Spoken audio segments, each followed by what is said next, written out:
that the kingdom of God will remain forever. Amen. Amen. We celebrate because this was someone, death was the end for man. But we have a Savior who has risen. So this is the reason that we celebrate today, knowing that our Savior came, died for us, and did what he said he would do. He rose again, amen. And his kingdom will have no end, amen. That is a song of ministry.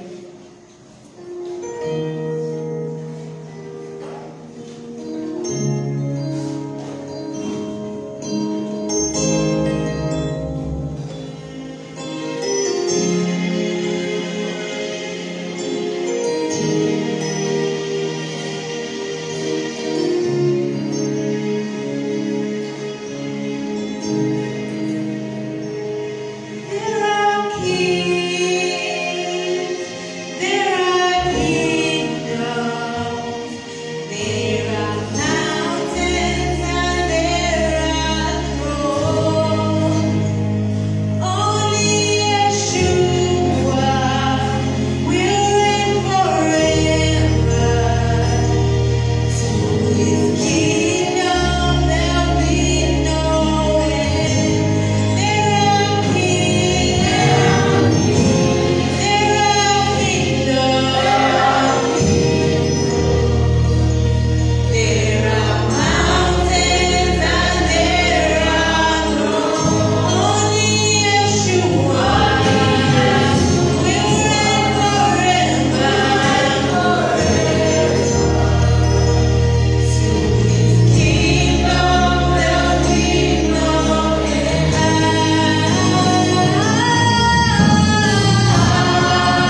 At this moment in time, Sunday school, some people are saying, amen.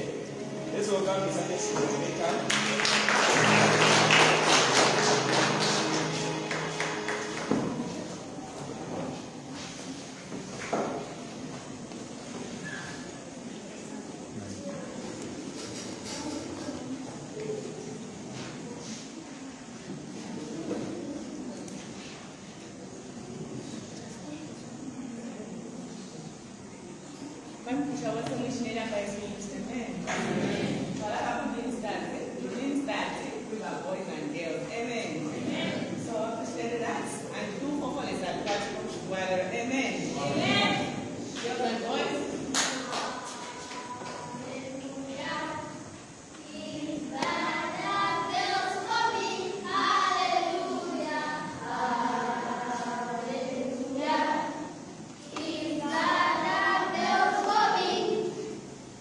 I once was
of Sunday school. Amen. So, my Kanagashta, and we're going to say, Quajaco, what to think any amen. Amen. Whatever minister in our verse at amen. Amen. So, my feeling, my blessed amen.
Wale unapisha. Sasa inaisha tarai.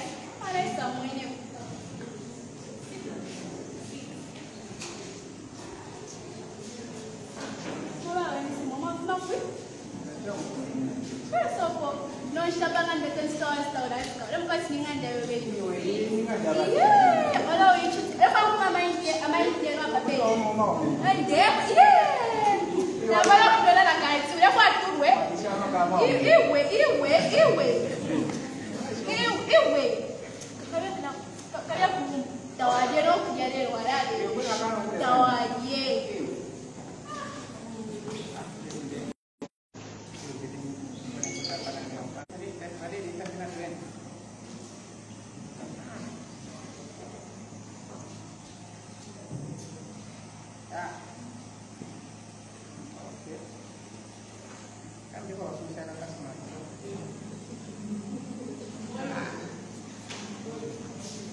Anyway,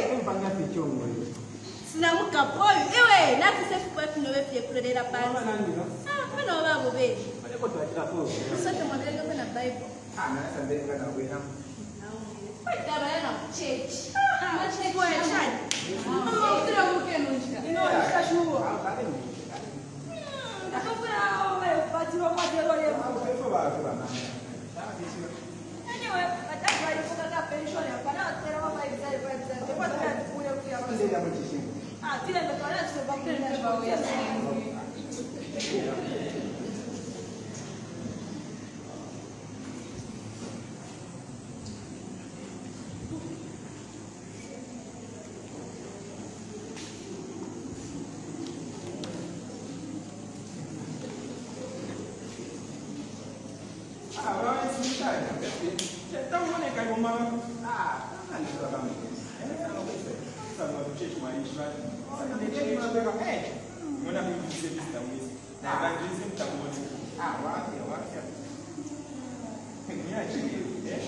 But Sunday is church, we say that church in Murula. Kaimina is the soul, this special Sunday. Okay. I said, don't take that channel, you promise. Can't hang up at door. I don't know.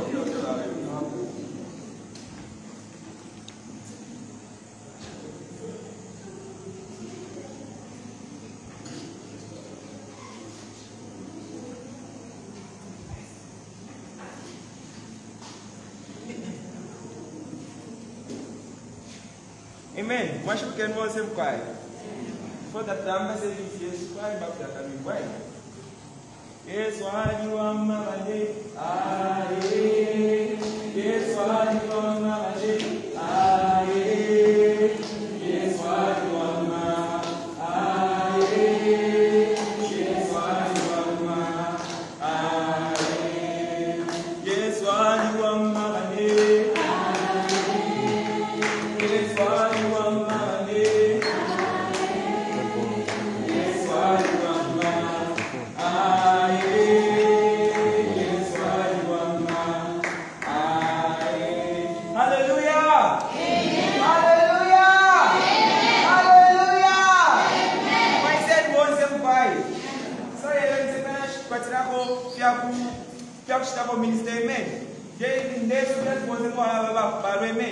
So by can understand actually invite my brother by that fair for amen. Send Pastor take over later.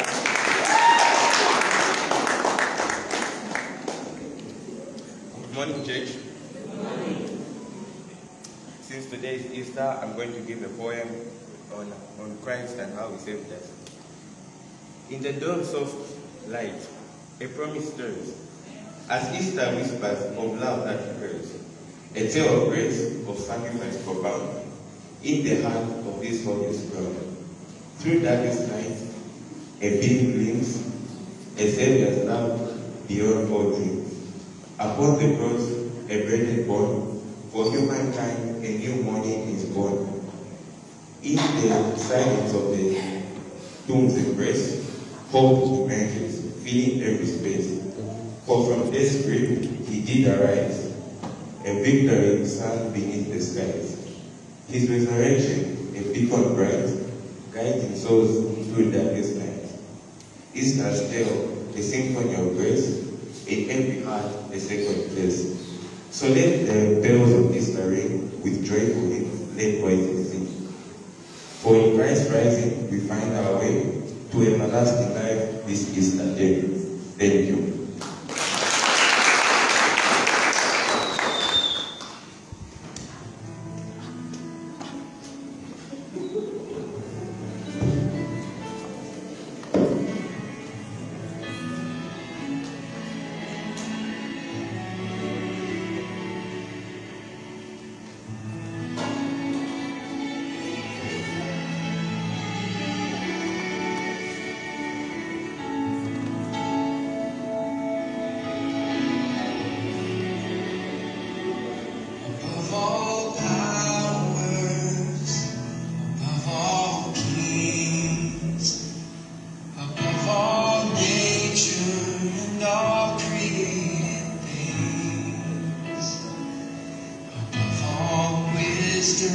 And all the ways of man.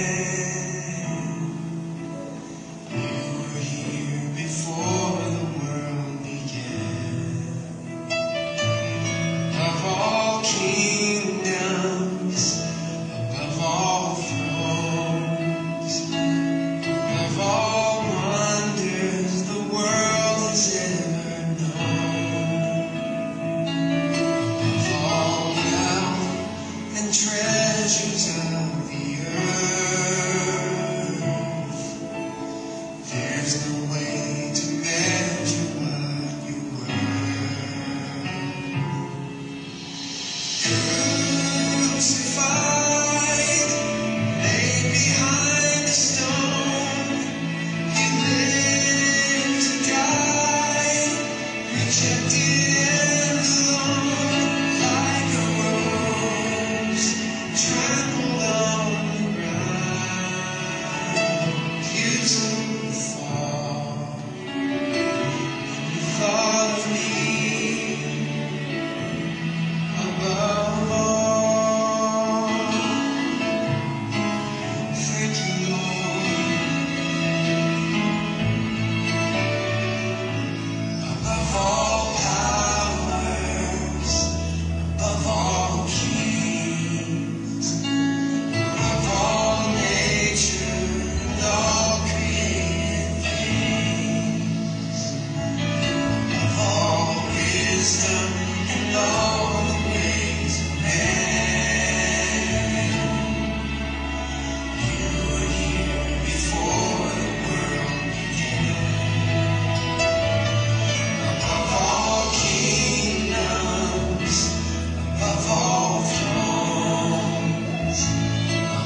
Man, that's salvation. How much is salvation? Oh. So, if you're not that's Bible, you're the man got the foundation, for you, for whatever you change,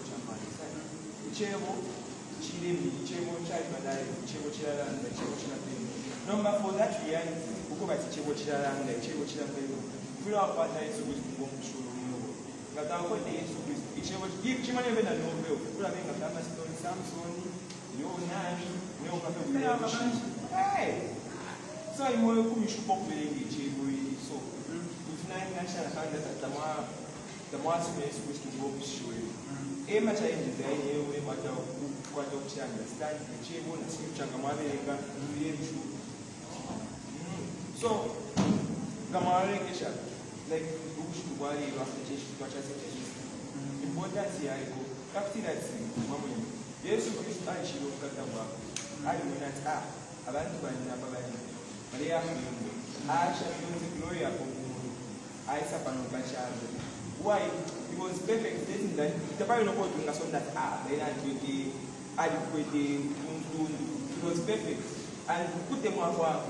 I show I saw I touched the exchange who ways in actual righteousness, in a said, I am for Pachaka.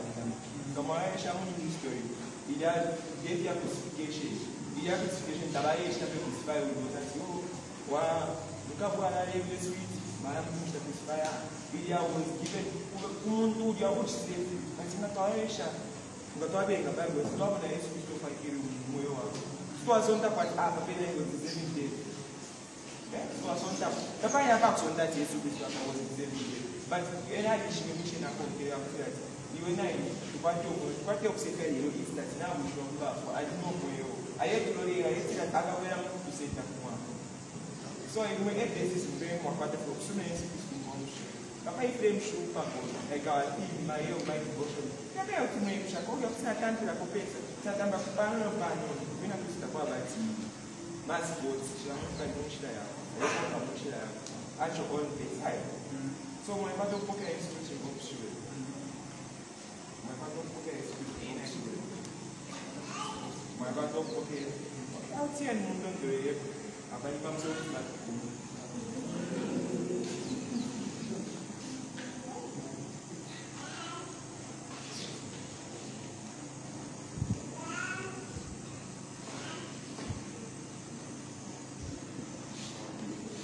Amen. That's what we had for you.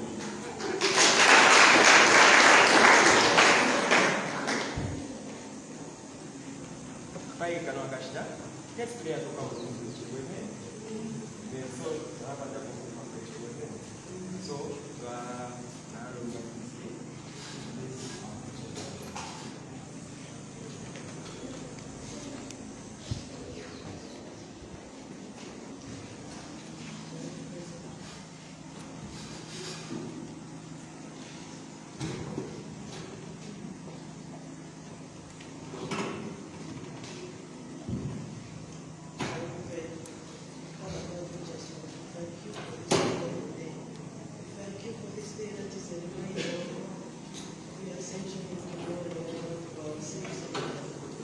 thank you, O God, that because of your Lord in heaven, Lord Jesus, we have the Holy Spirit in our midst, O God. And right now we commit the preacher in your hands, O God. I pray that the power of the Holy Spirit shall rest upon him, O God. Even as he shares the oracles from your throne, Lord, we shall be blessed. We shall be reminded that in you we live and have our being, O God. We say thank you. In the name of Jesus, amen. Let's welcome our preachers in terms. Amen.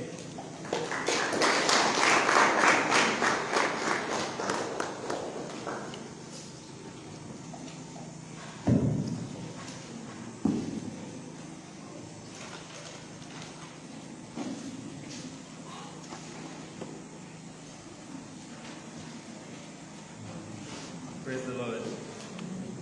God is good. I know the time. What a wonderful day it is. Amen. A day of remembrance. Amen. A day that we remember what Christ, our Lord and Savior, did for us. Amen. The message that I have for you today is entitled, As We Look to the Cross. Amen. And our scripture, let us read Hebrews.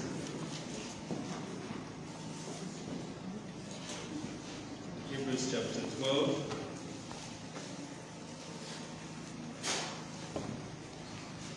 Hebrews chapter 12 and verse 2.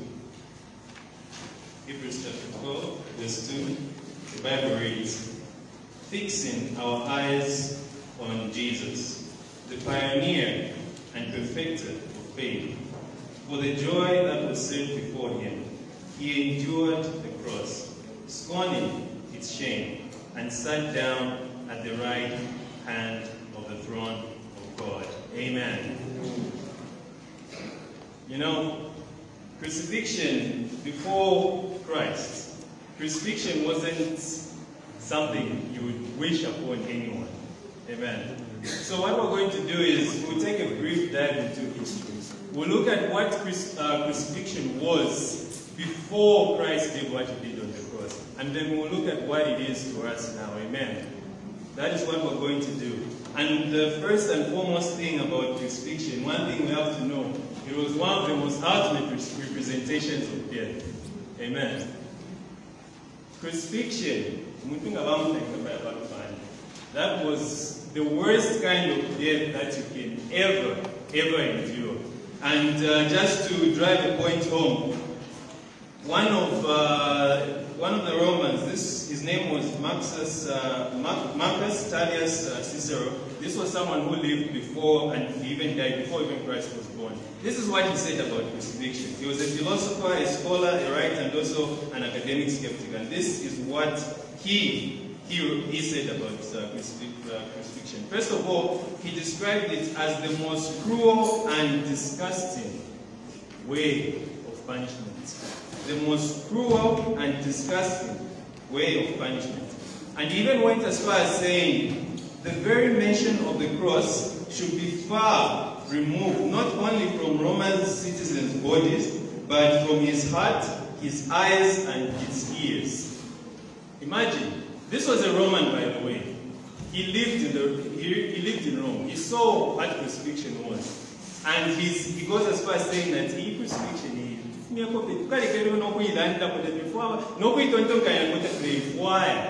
that's how bad crucifixion was. You know, crucifixion wasn't just a death where, like, for example, beheading, no. It was a slow and painful process. The reason why the reason why they were beating that person is so that, you know, when your hands are like this, you're hanging from those, whether it's like this or like this. The point is, when your hands are like this and you're trying to breathe, you need to raise your chest. No matter, imagine now, that is a wooden stake which has, you know, it is rough, and each time you try to breathe, it was the worst form of death imaginable. And the chances of surviving a crucifixion were zero. Of course, we know our Lord Jesus Christ was raised from the dead. He died on that cross. Throughout history, over the thousands of people who were crucified, there's only been mention of one person in all of history, one person. And the type of crucifixion which he went through wasn't even because there were two types. There was a type of crucifixion where they would nail you to the cross, beat you and nail you to the cross, and there would be one where they would just tie you. But still, the point was you had to die. But this man forgotten the name of the person who he just wrote in his records where he was noticing, you know, three of his comrades were crucified, and by some chance they were allowed to bring them down. Two of those died. One of them, after intense medical treatment, did he survive. And it wasn't even the lethal kind of crucifixion. Only that person. The rest, imagine throughout history, over 1,000 people, no one ever survived. So crucifixion was the ultimate representation of death. But when our Lord Jesus Christ died on that cross. What did he do? He turned what was once a representation of death to now a symbol and representation of the ultimate form of life, eternal life. Amen. From death to life, and not just life, eternal life. Amen. Let us read these scriptures. Philippians 2, verse 8.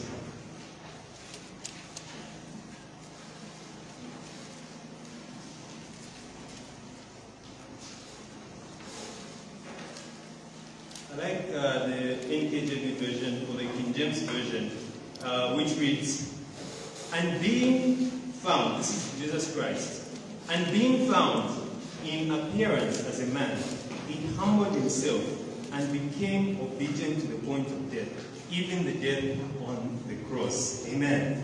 Let us read 1 Peter.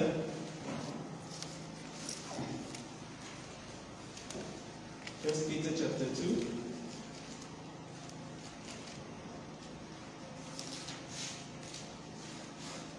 Verse 24. 1 Peter chapter 2, verse 24. The Bible reads, "Who himself," meaning Jesus Christ, "who himself bore our sins on his body on the tree." Sometimes the word cross, many translations they would usually use the word tree sometimes. But the point is, who himself bore our sins on his own body on the tree, that we, having died to sin, might live for righteousness, by whose stripes you were healed. Praise the Lord. Because of what Christ did, what was once a representation, I'm telling you the truth, if Christ had not come in the period that he came, even right now, no one would look to crucifixion and think of, but life, you can get it from there. The word life might not even come to your mind whenever you think about crucifixion. That if Christ had not come in the period that he came, it would have been something even up to now to man that, should I go there? You know? Who's the same man I was talking about, Cicero, Marcus Cicero. One of the things he also said, this one I'm just paraphrasing. Basically, he was trying to say, come on, what form of crime can we surely commit someone to such like a worse punishment as that one? To him, in his mind, was like, there is no crime, no matter how big the crime, that punishment of the cross is just too much. That is what he said. And again, this was the Romans. I'm not talking about a Christian who, maybe he's talking about this. This is someone who was born way before Jesus was even born. And he died years before Jesus was even born.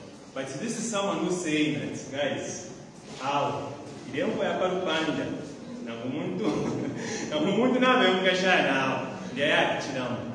but this is the suffering that our Lord Jesus Christ chose to bear for us. Amen. He turned the ultimate representation or the ultimate symbol of death to one of life, and not just life, eternal life. Amen. That is one of the things we see about the cross. Another thing, the cross was once a symbol of fear and despair.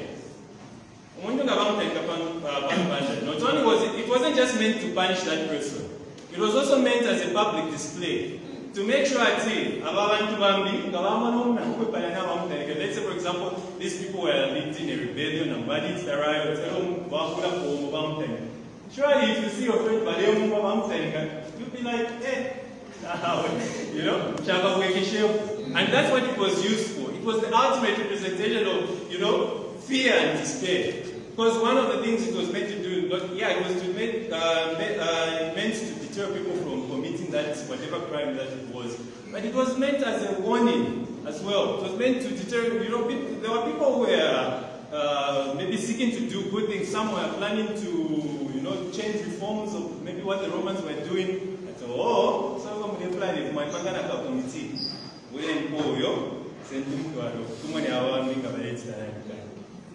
Amen. So it was a symbol of fear and despair. Not only, it wasn't, like I said, it wasn't just meant to punish the offender, but to also scare others as a warning. But Now, picture this. This is the kind of death, as we've already read, this was the kind of death which Christ willingly, he wasn't forced. Of course, but he went there willingly. The Bible they actually know he escaped to Egypt. He dragged him like this. No. It was a death which he willingly went. From fear, he showed courage. Amen. Because this is where we see what greater form of courage is there than to willingly go into the lion's den, to willingly take yourself somewhere where we now try to but you go there. People, there's a saying, it's not in the Bible, but people usually say this, like, courage is not the absence of fear, but the ability to act, even when you're afraid. But you still act. That is the greatest form of courage you can ever show. Amen. And our Lord Jesus Christ, it wasn't that he wasn't afraid of that, what he was about to do. The Bible tells us what? He even prayed to God. He prayed to God, asking that this cup be taken away from him, but he did not commit his, no, by my will, no. He said, if it is your will, amen. That's what the Lord did. And our Lord Jesus Christ wasn't just afraid of, it wasn't the cross he was afraid of. It was what he was going to do. Because remember, when he bore our sins, he was separated from God. Imagine someone ever since the dawn of time, ever since before time, he's always been in the presence of the Father. Always, never once. And there he was. There he was. Willing for you and me. He was willing to sever that connection. To sever that connection, to become sin for us, and to die on that cross. Amen. We also said it was the ultimate representation of fear. And despair. But now, with what Christ did, it became the ultimate representation of hope. Amen. Let us read 2 Timothy.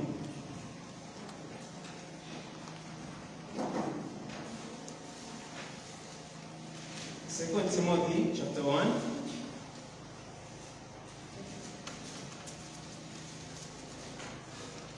We'll read from verse 7 to 10. 2 Timothy chapter 1, we'll read from verse 7 to 10. The Bible reads, For God has not given us a spirit of fear, but of power, of love, and of sound mind. Therefore, do not be ashamed of the testimony of our Lord, nor of me his prisoner. This was Paul. But share with me in the sufferings of the gospel, according to the power of God. Just there, he's saying, share with me in the sufferings of the gospel.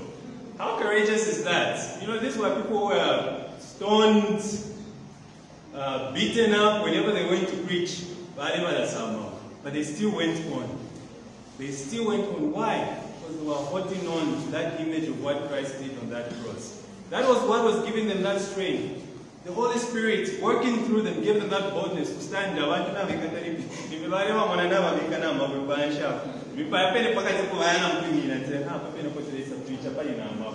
Some of them you think it will be but no, in the streets. That's where they would go and preach. In front of the guards, the soldiers, the same people who were after them. That's where the disciples, the Paul, all those, that's where they would preach. Showing what? Courage. Because that's what, imagine, that's what the cross was meant to do. When Jesus was crucified, it was meant to tell all his disciples that, that is what will happen to you if you do not preach. But just imagine a few days later, these are the people who are saying, remember that guy who you killed? Remember that guy who you crucified? He is risen. And they're spreading a message of hope. From fear to despair, these guys are not only courageous, but they're spreading a message of hope. What happened on that cross? It is what our Christ Jesus did. Amen. Praise the Lord. So like I said, so when his disciples saw him risen from the dead and ascended unto heaven, they spread out in the many and far lands, spread the gospel of hope of a man who died on a cross, and it was meant to bring, and on a cross meant to bring despair, and that he is risen. The disciples and many others after them faced many persecutions. Many of them were killed, and yet they still stood courageously on the testimony that they carried. So should be our lives as Christians. Amen. Amen. Praise the Lord. Shame and fear. Fear and despair to courage and hope. Amen. Another thing about the cross, it was meant as the ultimate shame and humiliation anyone can ever go through. Because first of all, they would strip you naked in the streets. You would be flogged in the streets naked, and then you would be carried throughout the streets for everyone to see. Imagine you saying God about Pishalo. Now boom. About the whole of Chingod, Washington. That's when they take you outside somewhere for you, Chambish side. That's where they hang him. And another thing about the Roman style crucifixion, they would always put a signpost. They would put a signpost where your name is there and the crime that you committed is there. Terrorist. Murder. You know? That's what they would do. So it was meant to, to put you to shame and to put you to humiliation, the worst kind of humiliation you can ever go through. But something strange happened. This same cross, which is supposed to be something of shame and humiliation, this is what now the disciples, the Pope, this is what they are saying, this is something in which we boast of. Something in which we boast of. Shall we even have songs towards that cross? Huh? We have songs. I'm telling you the truth. In the past, before Christ died on that cross, the Father crucifixion. It wasn't something that you could see. It's almost like you know what happened during World War II to the Jews, right? The gas chambers, the Chanel Israel, gas chambers. So I'm telling you, you'll be Japanese, Hiroshima and Nagasaki, when they dropped an atomic bomb, were boasting in that nuclear bomb. How would they look at you? But this is something that the disciples were boasting in, and this is the message that we carry. This is where we find our hope and our strength. It must have been baffling to someone who imagine you are maybe even a Roman. Imagine you're a Roman, because the Romans were very close to crucifixion, because they are basically the ones who were doing this stuff. So imagine you're a Roman, and then someone comes to preach to you, Isaac. I bring to you good news. Oh, good news. Oh yeah, about a man named Jesus Christ. Oh, Jesus Christ, okay. Yes, also he used to preach good, he used to preach. Oh, okay. Then he died on the cross. Wait a minute. He died on a what? On a cross. The same cross meant for what? Hold on first. Was he a murderer? No, he wasn't a murderer. Okay, he must have been a terrorist. Huh? No. The man had it was a shameful thing to be put on a cross. People who were crucified, the message that they are carrying.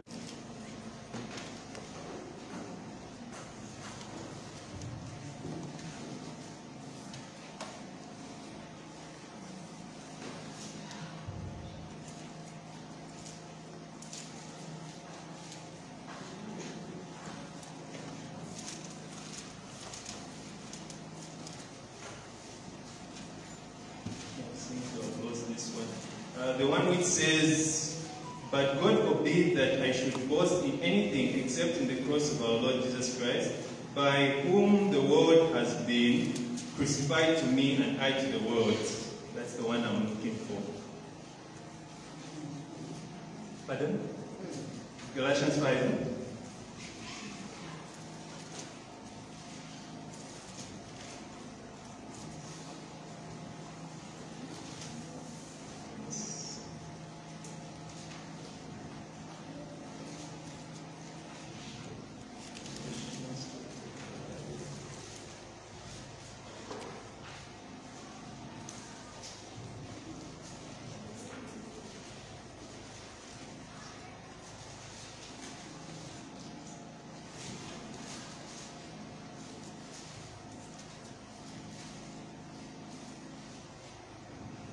when I find it, I'll make sure by the end of this, I give it to you. But it's in the book of Galatians. But the main thing, 5:14. Yes, that's Galatians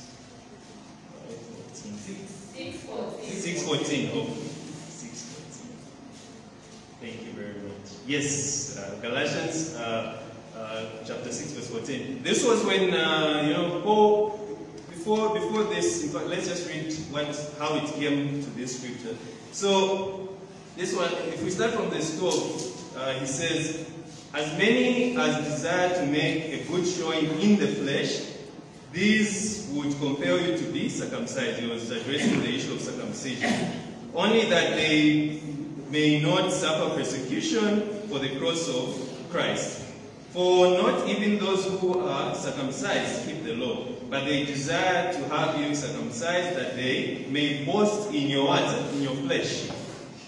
But God forbid that I should boast in anything except in the cross of our Lord Jesus Christ, by whom the world has been crucified to me, and I to the world. Amen. This is something Paul chose to boast into.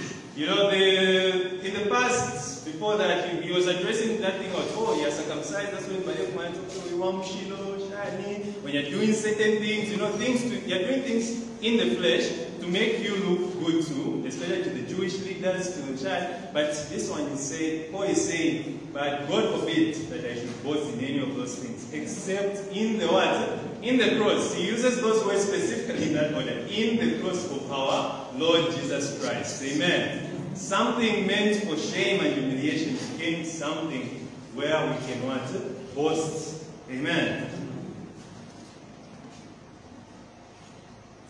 Another thing about the cross that we should know about, it was a place of hatred. It was a place of rage and anger and of mockery. The people who were put on the cross, some of them, yes, they were criminals.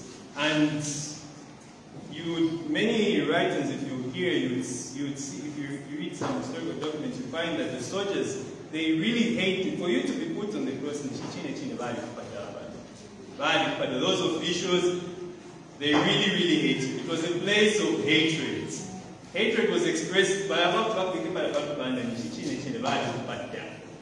Amen. And sometimes they would just do it out of anger. Because most of the time, the people who would be crucified, they go into battle. There's a battle, they kill each other. Then the ones who lose are the ones who are what?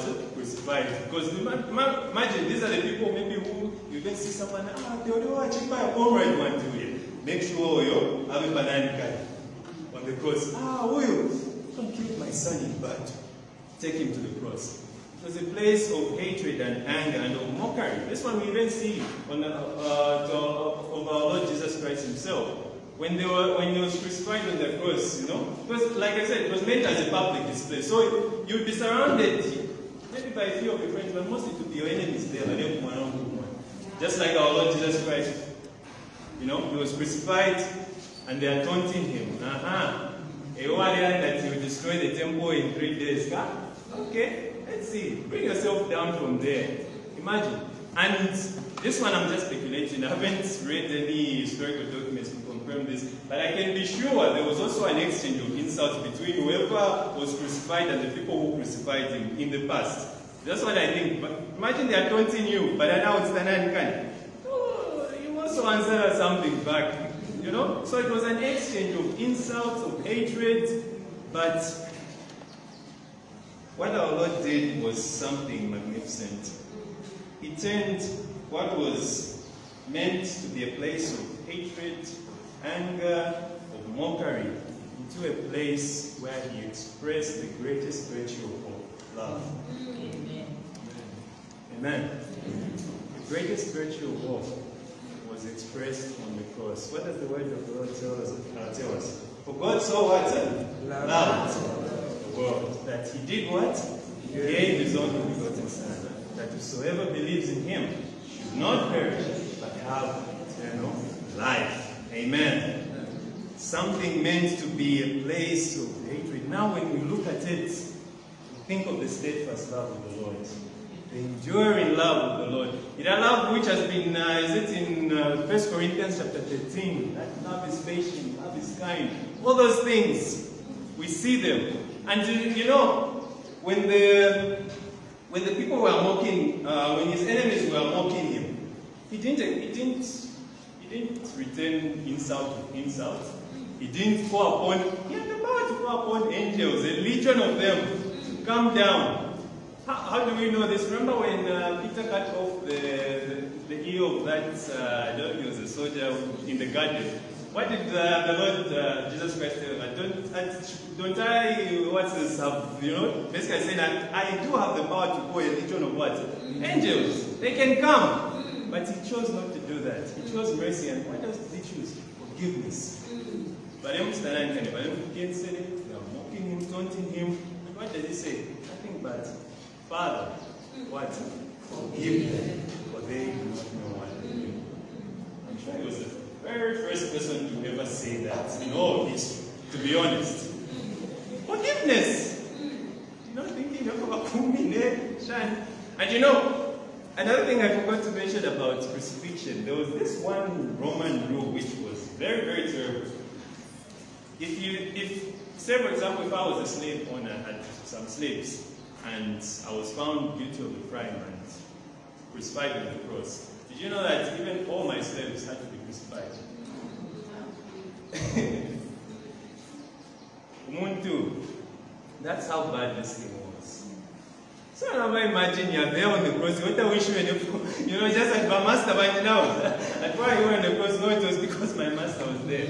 You'll be filled with rage and anger. You won't have any good words. In fact, you look at your same master and, my goodness, you knew the insults which were there. But Christ turned the tide. He chose mercy, forgiveness, and expression of the greatest virtue of all, love. Amen. Love is probably was probably the least thing to come to mind whenever anyone thought about the cross. Because it was maybe one of those things, but now, we even, like I said, we sing about it. With hymns and songs, we praise the name of the Lord because of it. Whenever we look at it, we are filled with so much sorrow because of what he did for our sins. Amen. And, yeah, so just to read, basically reiterating what I said. So the cross and the act of crucifixion was one which many of the soldiers and some of the officials in power would use to enact their hatred, their rage, and even just to amuse themselves.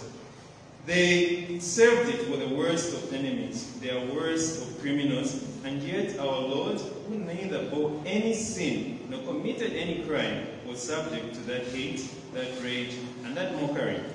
However, he did not return their hate with hate, nor their rage with rage. When they pierced and mocked him, what did he do? He cried to his Father and asked that they be forgiven. Forgiveness and mercy, those were words which you couldn't even associate them to the cross back in the day. You wouldn't even associate forgiveness and mercy. You know, there are those, I'm sure you've watched some movies where they say, no, I did him a mercy, you know.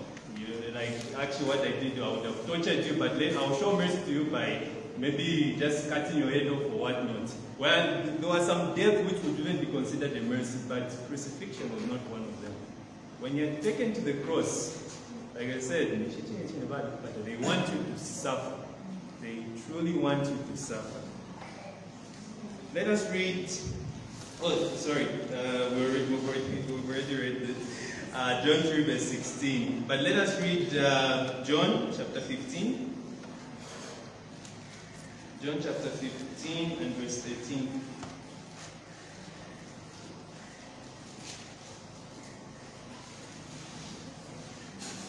John chapter 15 and verse 13. I would like us to read this one together. John chapter 15 and verse 13. Whichever version you are reading, let us read this one together. So let's read it. 1, 2, 3. Greater love has no one than this, than to lay down one's life for his friends. Amen. Christ is telling us here that there is no greater expression of love than to lay down one's life for his friends. And isn't that what the Lord Jesus Christ did for us? There are many ways we express love. Amen. There are many ways we express love. But he himself, it's not me who said these words. This is Christ who said these words. That there is no greater love than this, than to lay down one's life for his friend. Amen. That is exactly what Jesus Christ did on the cross. So now, have you ever asked yourself this question? Like, why a cross? Has anyone ever asked themselves this question? I mean, there were many forms of execution back then, right? There were many forms of execution, but why specifically a cross? Because there was beheading, there was dying. There were so many forms of execution back then. But our Lord Jesus Christ bore a cross. And then you ask yourself, why? Well, one of the things I can say is that, first off, the cross back then, at least in that time, was like the ultimate punishment. And another thing we can say, you know, this one is true in any time period. The greater the crime, the greater the punishment. Amen. Imagine maybe I do something wrong. I have been sentenced maybe to 30 years in prison. And then for some, let's just say we're given a hypothetical situation. Then someone wants to take my place. I want to take his punishment. 30 years in prison, that person wants to take my punishment. Are you telling me that the judge is going to look at this person and say, okay, we'll give you 5 days in prison, the one who wants to take my punishment? No. He's going to get the same sentence, right? Same thing with our Lord Jesus Christ. The crime that he bore, remember, it wasn't his crime, it was our crime. That cross was something meant for us. Back then, like I said, it was the ultimate punishment. At least to human eyes, that was what was considered to be the worst thing you can ever go through. That is just to tell us that whatever death in any time period, we ourselves were meant to experience the worst form of punishment for the crime of our sin. But Christ decided to take that sin upon himself, and that is why he had to endure the worst form of punishment. Amen. Because when you think about it, Christ wasn't just taking away one sin. He wasn't just taking away, maybe for example, being a murderer. No. He was taking away all sin. All sin. So, he was taking away being a murderer, adulterer, rapist, shiny, anything you can think of. Christ bore on himself. Imagine. It's like saying there is someone in this time period, like in Oshatuikalam, and they can commit every form of crime imaginable to man. No. And same goes with our Lord, our God in heaven. Our Father is a just God. There had to be a price for our sin. Amen. I mean, it would have been easy for him to just snap his fingers and say, okay, I've forgiven them. Just there, you know. But no. That's how it has been said. That whenever the Lord says something, it has to be done. When Adam and Eve sinned, the first thing that they told them, before they even sinned, they told them, if you eat of this fruit, you will do what? You will die. They told them that the wages of their sin. They went ahead and sinned. And in this world came a plethora of things. Cain and Abel, Nan and Shani. We already saw the destruction of the world. Noah. So many things. So many things happened. But Christ, when he came, he bore those things for us. And, you know, I've always, when we look at the garden, this was something I just thought about recently. You know, when we look at the garden, when Christ was, you know, he was afraid of losing that connection with the Father, right? He was afraid of losing that connection with the Father. That's why he prayed that if this cup may pass from me, amen. He was afraid. He didn't want that. He had always been in the presence of the Lord. But sometimes we also neglect to realize that even God himself, God the Father, did not want that connection to be severed. He wasn't laughing at, hey, yeah, no. Even he, God the Father was also always in communion communion with his son. And he loved that communion. This is my son, in whom I'm what? Well pleased. He loved Jesus Christ. And even when that connection was about to be severed, he did not enjoy that. But it still needed to be done. For you and for me. Amen. The greater the crime, the greater the punishment. Amen. We've already read Philippians 2, verse 8. We'll read it again. Because the story, yes, Christ died on that cross. But the story doesn't end there. Amen. Let us read again. Philippians 2. Philippians 2, verse 8. But this time we'll read up to 9. Because the story doesn't end there. If Christ had just died, I mean, what would be the point of the story? Amen. But let us see. Philippians 2, verse 8 to 9. The Bible reads, "And being found in appearance as a man, he humbled himself and became obedient to the point of death, even the death on the cross. Therefore, God has highly exalted him and given him a name that is above every other name." First of all, do you see the difference between the first and the second? One is in the past tense. The one where it says, "And being born, being found in the appearance of as a man, he humbled himself and became obedient to the point of death, even death." That is talking in the past tense. But look at the second one. That's not in the past tense. It says, "Therefore, God has highly exalted him and given him a name that is above every other name." It doesn't say, "And therefore God highly exalted him and gave him a name." But after gave him. No, he gave him. He has given him a name. In the present, when Paul was writing this, it was in the present, showing what? Christ has risen. He's alive. Amen. The story didn't just end with Christ dying on the cross. He defeated sin. He defeated death. And he rose on the third day. Amen. So, as we look to the cross, like the word of the Lord tells us in Hebrews 12, verse 2, as we look to the cross, let us look to Jesus, the author and finisher of our faith, who for the joy that was set before him, endured the cross, despising the shame, and has sat down at the right hand of the throne of God. Death to eternal life, shame to eternal glory, hatred to steadfast love. Our Savior redefined the meaning of the cross, his cross. As we remember and look to the cross, let us remember that it is a call to those who have not yet received Christ, that they crucify their flesh, that is, to turn away from the world, from their worldly desires, to give their lives to him and accept him as their Lord and Savior. He is more than happy to receive anyone who truly seeks him. And to those who already believe, it should be a reminder to who we once were and what Christ did for us. It is also the testimony that we carry and share to the world, just as Christ commanded us. Amen. That is the message of Easter. Amen. It is not just any message or like a fairy tale.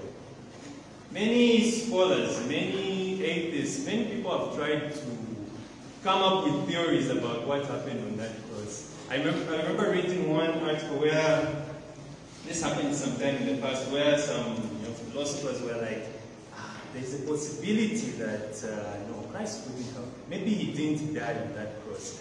And then what's interesting is that the one who argued against them wasn't even a Christian. It was an atheist. You should look it up. His name was Strauss something. He was an atheist. He didn't believe in God per se. But he called their position as ridiculous. He was like, okay, so what you're telling me that a guy who was beaten up, nailed to a cross, and then was somehow survived, was put in a tomb. So I tell you, that guy rolled the stone from the tomb himself, appeared to his disciples. Imagine if the disciples had seen a disfigured person outside and risen. They'd be like, you. when they saw Jesus Christ, he wasn't with the scars and, of course, the Bible does mention the piercings that he had. But he wasn't like a disfigured, because when he was beaten up, he was disfigured. He was humiliated. That was what crucifixion was meant to be. And many have tried.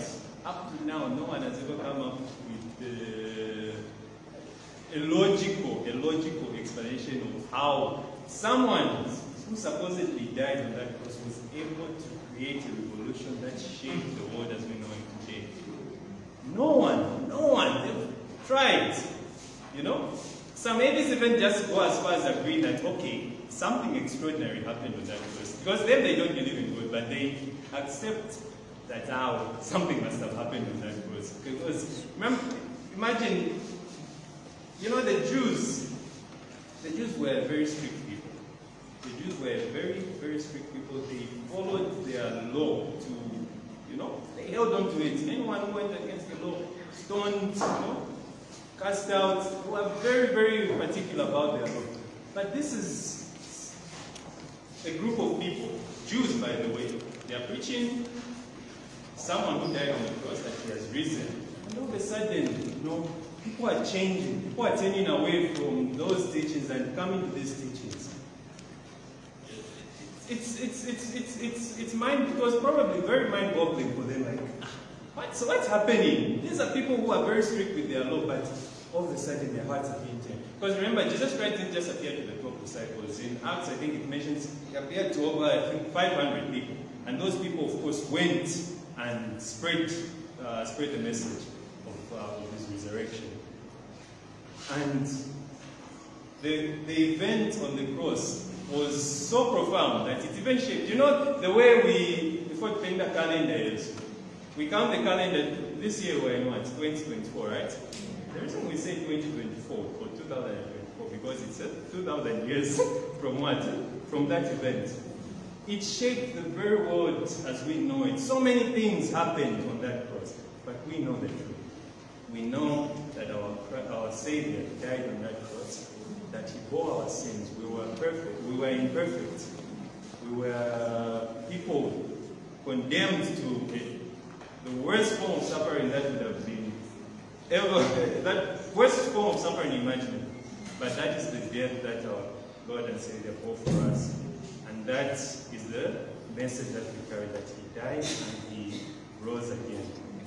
We carry a message of hope, a message of love, amen. A message of courage. That wasn't what the cross was before, but that is what it is now, amen. So as we celebrate, as we remember, let us keep that in mind, amen. And share the good news to those who haven't yet believed. It's a message of hope that even you, to that person who doesn't yet believe, is waiting for you. Amen. Praise the Lord. That was it.